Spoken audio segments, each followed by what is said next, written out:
എല്ലാവർക്കും നമസ്കാരം. ഞാൻ സരിത മഹേശ്വരൻ.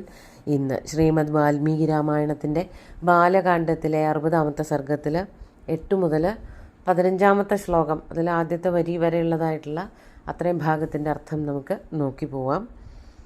നമ്മൾ കഴിഞ്ഞ ദിവസം വായിച്ചു മനസ്സിലാക്കിയത് ത്രിശങ്കുവിനെ സ്വർഗത്തിലേക്ക് അയക്കാൻ വേണ്ടിയിട്ട് വിശ്വാമിത്രനും മറ്റ് ഋഷിമാരും എല്ലാവരും കൂടിയിട്ട് ത്രിശങ്കുവിനെ സ്വർഗത്തിലേക്ക് അയക്കാൻ വേണ്ടിയിട്ട് യാഗം ചെയ്യാൻ ആരംഭിച്ചു എന്നുള്ളതാണ്. അതിനുള്ള തുടക്കമാണ് പറഞ്ഞു നിർത്തിയത്. ബാക്കി നോക്കാം. 8-ാമത്തെ ശ്ലോകം. തതഃ പ്രവർത്യതാം യജ്ഞ സർവേ സമധിതിഷ്ഠതാ ഏവമുക്ത്വാ മഹർഷയഃ സംജഹൃസ്താഃ ക്രിയാസ്തദാ. വിശ്വാമിത്രൻ വളരെ ക്രുദ്ധനായിട്ടുണ്ടെങ്കിൽ പിന്നെ എന്താണ് പ്രവർത്തിക്കാൻ പോണത്, ഏത് തരത്തിലുള്ള ശാപമാണ് വരാൻ പോണത് എന്നൊക്കെയുള്ള പേടികൾ ബാക്കി അവിടെ കൂടിയിരുന്ന എല്ലാ ഋഷിമാർക്കും ഉണ്ടായിരുന്നു. അതുകൊണ്ട് തന്നെ അവരെല്ലാവരും കുറച്ച് പേടിയോട് കൂടിയിട്ടും വിശ്വാമിത്രൻ പറയണതൊക്കെ കേൾക്കാനുള്ള താല്പര്യത്തോട് കൂടിയിട്ടുമൊക്കെ യാഗം ചെയ്യാനായിട്ട്, ത്രിശങ്കുവിന് വേണ്ടിയിട്ട് യാഗം ചെയ്യാനായിട്ട് ആരംഭിച്ചു. അതാണ് തതഃ പ്രവർത്യതാം യജ്ഞഃ. അതുകൊണ്ട് തന്നെ യജ്ഞത്തിൻ്റെ പ്രവർത്തനത്തിൽ മുഴുകുക എന്ന് വിശ്വാമിത്രൻ ബാക്കി ഋഷീശ്വരന്മാരോടൊക്കെ പറഞ്ഞു. സർവേ സമധിതിഷ്ഠത എന്ന്, എല്ലാവരും ആ ഒരു യജ്ഞത്തിന് വേണ്ടിയിട്ട് മുഴുകുക, അതിൽ മുഴുകി പ്രവർത്തിക്കുക എന്ന് പറഞ്ഞു. ഏവമുക്ത്വാ മഹർഷയ, ഇപ്രകാരം പറയപ്പെട്ടവരായിട്ടുള്ള, വിശ്വാമിത്രനാൽ ഇപ്രകാരം നിർദ്ദേശിക്കപ്പെട്ടവരായിട്ടുള്ള മഹർഷിമാരെല്ലാവരും തന്നെ തഥാ ക്രിയാഹ സംജഹ്രു, എല്ലാ ക്രിയകളും, ഒരു യാഗത്തിന് വേണ്ട എല്ലാ ക്രിയകളും, പ്രത്യേകിച്ച് ത്രിശങ്കുവിനെ ശരീരത്തോടു കൂടിയിട്ട് സ്വർഗത്തിലേക്ക് പറഞ്ഞയക്കാൻ തക്കവണ്ണം എന്തെല്ലാം ക്രിയകൾ വേണോ അത് മുഴുവനും ചെയ്യാനായിട്ട് ആരംഭിച്ചു. 9-ാമത്തെ ശ്ലോകം നോക്കാം. യാജകശ്ച മഹാതേജ വിശ്വാമിത്രോ ഭവത്ക്രതൗ ഋത്വിജശ്ച അനുപൂർവേണ മന്ത്രവൻ മന്ത്രകോവിദാഃ ചക്രുഃ സർവാണി കർമാണി യഥാകൽപ്പം യഥാവിധി. 10-ാമത്തെ ശ്ലോകത്തിൻ്റെ ഈ ഒരു വരി കൂടി ചേർത്താലേ നമുക്ക് അർത്ഥം പറയാൻ പറ്റുള്ളൂ. യാചകനായത്, യജ്ഞ കർമ്മങ്ങളൊക്കെ പ്രധാനമായിട്ട് നിർവഹിച്ചു കൊണ്ടിരുന്നത്, യജ്ഞനിർവാഹകനായത് വിശ്വാമിത്രനാണ്. അതാണ് യാചകഃ മഹാതേജാഃ വിശ്വാമിത്രഃ അഭവത് ക്രതൗ. ആ യാഗത്തിൽ യജ്ഞനിർവാഹകനായിട്ട് ത്രിശങ്കുവിന് വേണ്ടിയിട്ട് എല്ലാ കാര്യങ്ങളും ചെയ്തു കൊടുത്തത് വിശ്വാമിത്രൻ, മഹാതേജസ്വിയായിട്ടുള്ള വിശ്വാമിത്രൻ തന്നെയായിരുന്നു. ഇനി അവിടെ കൂടിയിരുന്ന ഋഷിമാരിൽ കുറേ പേര് ഋത്വിക്കുകളായി, പ്രധാന കർമ്മങ്ങൾ ചെയ്യുന്നവരായി.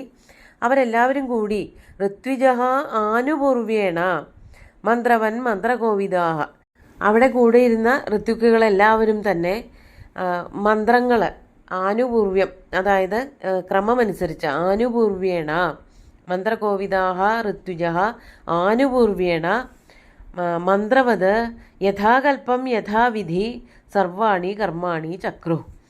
എല്ലാ കർമ്മങ്ങളും എല്ലാ ക്രിയകളും അവർ ചെയ്തത് യഥാകൽപ്പം, കൽപ്പസൂത്രത്തിൽ എങ്ങനെയാണോ പറഞ്ഞു വച്ചിരിക്കുന്നത്, യാഗം ചെയ്യേണ്ട വിധികളൊക്കെ അവിടെ പറഞ്ഞു വച്ചിട്ടുണ്ട്. കൽപ്പസൂത്രം വേദാംഗങ്ങളിൽ ഒന്നാണ് കൽപ്പം.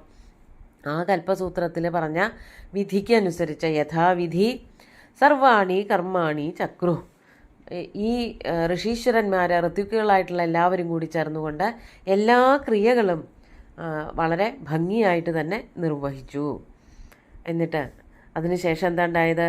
തതഃകാലേന മഹതാ വിശ്വാമിത്രോ മഹാതപാഃ ചകാരാവാഹനം തത്ര ഭാഗാർത്ഥം സർവദേവതാഃ. അങ്ങനെ ഇത്തരത്തിലുള്ള ആദ്യത്തെ ചടങ്ങുകളെ, ക്രിയകളൊക്കെ കഴിഞ്ഞപ്പോൾ ദേവതകളെ ആവാഹിക്കേണ്ടതായിട്ടുള്ള സമയം വന്നു. അതാണ് പറയണത്. മഹതാ കാലേന തഥാ, അതിനുശേഷം വളരെ കുറേ നേരം കൊണ്ടാണ് ഈ ആദ്യത്തെ ഭാഗങ്ങളൊക്കെ ചെയ്തു തീർത്തത്. അതിനുശേഷം മഹാതപാഃ വിശ്വാമിത്രഃ, മഹാതപസ്വിയായിട്ടുള്ള വിശ്വാമിത്രൻ തത്ര ഭാഗാർത്ഥം സർവദേവതാഃ ആവാഹനം ചകാര, ഈ യജ്ഞത്തിൻ്റെ ഭാഗം സ്വീകരിക്കുന്നതിന് വേണ്ടിയിട്ട് സകല ദേവതകളെയും, സ്വർഗലോകത്തിരിക്കുന്നവരായിട്ടുള്ള സകല ദേവതകളെയും ആവാഹനം ചകാര, ആവാഹിക്കുകയുണ്ടായി. അതായത് ദേവതകളെയൊക്കെ കൊണ്ടുവരണം, ദേവതകൾക്ക് എല്ലാ യജ്ഞഭാഗങ്ങൾ സമർപ്പിക്കണം. അതിനു വേണ്ടിയിട്ട് യജ്ഞനിർവാഹകനായിട്ടുള്ള വിശ്വാമിത്ര മഹർഷി എല്ലാ ദേവതകളെയും യജ്ഞസ്ഥലത്തേക്ക് കൊണ്ടുവരാനുള്ള അതിനുള്ള ആ ക്രിയകൾ ചെയ്യാൻ തുടങ്ങി. അതിനെയാണ് ആവാഹന ക്രിയകളെന്ന് പറയുക. അത് ചെയ്തു തുടങ്ങി. അങ്ങനെ വളരെയധികം നേരം അതിനു വേണ്ടിയിട്ടും പ്രയത്നിച്ചു. എന്നിട്ട് എന്താ സംഭവിച്ചത്? നാഭ്യാഗമം സ്തദാ തത്ര ഭാഗാർത്ഥം സർവദേവതാഃ തതഃ കോപസമാവിഷ്ടോ വിശ്വാമിത്രോ മഹാമുനി സ്രുവമുദ്യമ്യ സക്രോധസ്ത്രിശങ്കുമിതമബ്രവീത്. അങ്ങനെ എത്ര നേരം ആവാഹിച്ചിട്ടും ദേവതകളൊന്നും വന്നില്ല. അതാണ് നാഭ്യാഗമം സ്തദാ തത്ര ഭാഗാർത്ഥം സർവദേവതാഃ തത്ര ഭാഗാർത്ഥം തഥാ സർവദേവതാഃ ന അഭ്യാഗമൻ. ആ ഒരു യജ്ഞവേദിയിലേക്ക് എത്ര ആവാഹിച്ചിട്ടും സർവദേവതകളും ദേവന്മാരാരും തന്നെ ന അഭ്യാഗമൻ അവിടേക്ക് വരികയുണ്ടായില്ല. അപ്പോൾ യാഗക്രിയയിലെ ദേവതകളെ മുഴുവനും വിശ്വാമിത്രൻ ആവാഹിച്ചു. ഒരൊറ്റ ദേവത പോലും ഒരൊറ്റ ദേവന്മാരും അവിടേക്ക് ഭാഗം സ്വീകരിക്കാനായിട്ട് വന്നില്ല. അങ്ങനെ വന്നപ്പോൾ തതഃ കോപസമാവിഷ്ടോ വിശ്വാമിത്രോ മഹാമുനി. വളരെ പച്ച മലയാളം പോലെ പറയാണ്. അങ്ങനെ വന്നപ്പോൾ അതീവ ക്രുദ്ധനായി തീർന്ന വിശ്വാമിത്ര മഹർഷി എന്തു ചെയ്തു? സ്രുവം ഉദ്യമ്യ. സ്രുവം എന്ന് പറഞ്ഞാൽ ഒരു സ്പൂണ് പോലെയുള്ളതായ ഒരു ഉപകരണമാണ്. യാഗകർമ്മങ്ങളിൽ നെയ്യൊക്കെ ഒഴിക്കാൻ വേണ്ടിയിട്ട് മരം കൊണ്ടുണ്ടാക്കുന്നതായ ഒരു സ്പൂണ് പോലെയുള്ളതായ ഒരു പാത്രം, ഒരു ഉപകരണം, അതിനെയാണ് സ്രുവം എന്ന് പറയുക. ആ സ്രുവം കൊണ്ട് സ്രുവം ഉയർത്തിപ്പിടിച്ചിട്ട് സ്രുവം ഉദ്യമ്യ സക്രോധ ദേഷ്യത്തോടു കൂടിയിട്ട് ത്രിശങ്കും ഇതം അബ്രവീത്. ത്രിശങ്കു മഹാരാജാവിനോട് ഇപ്രകാരം പറഞ്ഞു. ക്രോധത്തോടു കൂടിയിട്ട് ഇപ്രകാരം പറഞ്ഞു. ത്രിശങ്കുവിനോട് പ്രത്യേകിച്ച് ദേഷ്യം ഉണ്ടായിട്ടൊന്നുമല്ല, പക്ഷെ ദേവതകളാരും വന്നില്ല എന്നുള്ളതിൻ്റെ ദേഷ്യമാണ് അവിടെ വർണ്ണിക്കുന്നത്. എന്നിട്ട് 13ാമത്തെ ശ്ലോകം നോക്കാം. പശ്യമേ തപസോ വീര്യം സ്വർജിതസ്യ നരേശ്വര ഏഷ ത്വാം സ്വശരീരേണ നയാമി സ്വർഗമോജസ. മേ തപസാ വീര്യം പശ്യ സ്വാർജിതസ്യ തപസ. അല്ലയോ നരേശ്വര, അല്ലയോ മഹാരാജാവേ, ഞാൻ സ്വയം തപസ് ചെയ്ത് ഉണ്ടാക്കിയെടുത്തതായ എൻ്റെ തപോവീര്യം, എൻ്റെ ശക്തി, തപസ്സിൻ്റെ ശക്തി ഇപ്പോൾ കണ്ടോളൂ. അതാണ് പശ്യമേ തപസഹ വീര്യം സ്വാർജിതസ്യ. സ്വാർജിതസ്യ തപസഹ വീര്യം പശ്യ. ഏഷ ത്വാം സ്വശരീരേണ നയാമി സ്വർഗം ഓജസ. ഏഷഹ എന്ന് പറഞ്ഞാൽ ഈ ഉള്ളവൻ എന്നുള്ള അർത്ഥത്തിലാണ്. ഞാൻ എൻ്റെ ഓജസ് കൊണ്ട്, നയാമി എന്ന് പറയണത് കൊണ്ടാണ് ഇത് എന്നെ തന്നെയാണ് വിശ്വാമിത്രൻ സ്വയം പറയണതാണെന്ന് മനസ്സിലാക്കാൻ പറ്റുക. ഈയുള്ളവൻ എൻ്റെ ഓജസ് കൊണ്ട് ത്വാം അങ്ങയെ സ്വശരീരേണ നയാമി സ്വർഗത്തിൽ ഇപ്പോൾ എത്തിക്കും. ഞാൻ ഇത്ര കാലം തപസ് ചെയ്തതൊന്നും വെറുതെ അല്ല, എനിക്ക് അതിൻ്റെ ഓജസ്സും തേജസ്സും ഒക്കെ ഉണ്ട്. അത് വെച്ചുകൊണ്ട് അതിൻ്റെ ശക്തി കൊണ്ട് അല്ലയോ മഹാരാജാവേ, ഇപ്പോൾ തന്നെ അങ്ങയെ ഞാൻ സ്വർഗത്തിലേക്ക് എത്തിക്കും എന്ന് സ്രുവം ഉയർത്തിപ്പിടിച്ചുകൊണ്ട് വിശ്വാമിത്രൻ ത്രിശങ്കുവിനോട് പറഞ്ഞു. എന്നിട്ടോ ദുഷ്പ്രാപം സ്വശരീരേണ സ്വർഗം ഗച്ഛ നരേശ്വര സ്വാർജിതം കിഞ്ചിദപ്യസ്തി മയാ ഹി തപസഃ ഫലം രാജം സ്വം തേജസാ തസ്യ സശരീരോ ദിവം വ്രജ. ഇത് 15ാമത്തെ ശ്ലോകത്തിൻ്റെ ആദ്യത്തെ ഒരു വരിയാണ്. പിന്നെ 2ാമത്തെ വരി മുതൽ വേറെ ഒരു വിഷയത്തിലേക്ക് കിടക്കുകയാണ്. ഇത് പറഞ്ഞു തന്നെ ആവർത്തിച്ച് പറയാണ്. സ്വശരീരേണ ദുഷ്പ്രാപം സ്വർഗം ഗച്ഛ. ഹേ നരേശ്വര, അല്ലയോ മഹാരാജാവേ, സ്വന്തം ശരീരത്തോടു കൂടിയിട്ട് പ്രാപിക്കാൻ വളരെ ബുദ്ധിമുട്ടുള്ളതായ സ്വർഗത്തിലേക്ക് വേഗം തന്നെ കയറി ചെന്നോളൂ. ഗച്ഛ എന്ന് പറഞ്ഞാൽ അവിടേക്ക് പൊയ്ക്കോളൂ. എനിക്ക് നല്ല ശക്തിയുണ്ട്. അതുകൊണ്ട് എൻ്റെ ശക്തിയുടെ ആ ഒരു ബലത്തിലാണ് അങ്ങ് ഇപ്പോൾ സ്വർഗത്തിൽ പോണത്.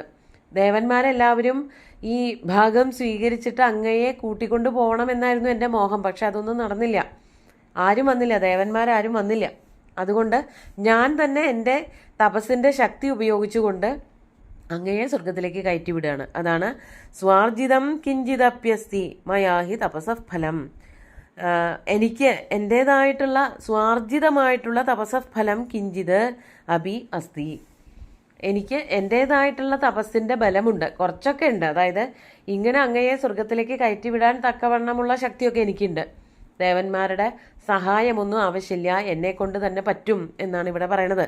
അതുകൊണ്ട് ഹേ രാജൻ, ത്വം തേജസ തസ്യ സശരീരോ ദിവം വ്രജ തസ്യ തേജസ, അതുകൊണ്ട് ആ ശക്തി, ആ തപസ്സിൻ്റെ ശക്തി കൊണ്ട് ശരീരത്തോടു കൂടിയിട്ട് ദിവത്തിലേക്ക്, സ്വർഗത്തിലേക്ക് പൊയ്ക്കോളൂ എന്ന് പറഞ്ഞ് ത്രിശങ്കുവിനെ സ്വർഗത്തിലേക്ക് കയറ്റി വിടുകയാണ് ചെയ്യണത്. അപ്പോൾ എന്താ സംഭവിക്കുന്നത് എന്നുള്ളത് അടുത്ത ദിവസം നോക്കാം. ഇന്നത്തെ ശ്ലോകങ്ങൾ ഒന്നുകൂടി ചൊല്ലാം. തതഃ പ്രവർത്യതാം യജ്ഞഃ സർവേ സമധിതിഷ്ഠതാ ഏവമുക്ത്വാ മഹർഷയ സഞ്ജഹൃസ്താ ക്രിയാസ്തദാ യാജകശ്ച മഹാതേജ വിശ്വാമിത്രോ ഭവത്ക്രതൗ ഋത്വിജശ്ചാനുപൂർവേണ മന്ത്രവന്മന്ത്രകോവിദാ ചക്രു സർവാണി കർമാണി യഥാകൽപ്പം യഥാവിധി തതഃ കാലേന മഹതാ വിശ്വാമിത്രോ മഹാതപാഃ ചകാരാവാഹനം തത്ര ഭാഗാർത്ഥം സർവദേവതാഃ നാഭ്യാഗമം തദാ തത്ര ഭാഗാർത്ഥം സർവദേവതാഃ തതഃ കോപസമാവിഷ്ടോ വിശ്വാമിത്രോ മഹാമുനി സ്രുവമുദ്യമ്യ സക്രോധസ്ത്രിശങ്കുമിദമബ്രവീത് പശ്യ മേ തപസോ വീര്യം സ്വാർജിതസ്യ നരേശ്വര ഏഷ ത്വാം സ്വശരീരേണ നയാമി സ്വർഗമോജസാ ദുഷ്പ്രാപം സ്വശരീരേണ സ്വർഗം ഗച്ഛ നരേശ്വര സ്വാർജിതം കിഞ്ചിദപ്യസ്തി മയാ ഹി തപസഃ ഫലം രാജം സ്വം തേജസാ തസ്യ സശരീരോ ദിവം വ്രജ. ഇനി ത്രിശങ്കുവിൻ്റെ ബാക്കി ഭാഗങ്ങൾ അടുത്ത ദിവസം നോക്കാം. സുന്ദരമായിട്ടുള്ള ശ്ലോകങ്ങൾ ഭഗവാൻ ശ്രീരാമചന്ദ്രൻ്റെ കാൽക്കൽ അർപ്പിച്ചുകൊണ്ട് ഗുരുവായൂരപ്പനെ സാഷ്ടാംഗം നമസ്കരിച്ചുകൊണ്ട് എല്ലാവർക്കും ശുഭദിനം നേർന്നു നിർത്തട്ടെ. നന്ദി.